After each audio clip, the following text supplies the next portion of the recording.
Let's transform my hair from this to this.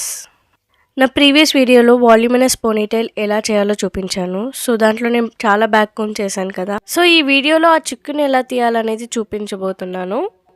ఫస్టే come పెట్టేసేయొద్దు. ఇలా మన ఫింగర్స్తో మెల్లిగా చిక్కులు తీస్తూ ఉంటే ఈజీగా వచ్చేస్తుంది. Take your own time. Rush హార్లో మాత్రం అస్సలు చేయకండి ఈ పని. ఫింగర్స్తో ఫస్ట్ చిక్కుని తీసేశాక ఎంత ఈజీగా నా కోమ్ గ్లైడ్ అవుతుందో చూడండి. Only white tooth comb use చేయండి. లెఫ్ట్ సైడ్ అయిపోయింది, ఇంకా రైట్ సైడ్ కూడా నేను సేమ్ రిపీట్ చేస్తున్నాను. మొత్తం చిక్కు తీసేసాక చూడండి ఎంత స్మూత్ అయిందో హెయిర్.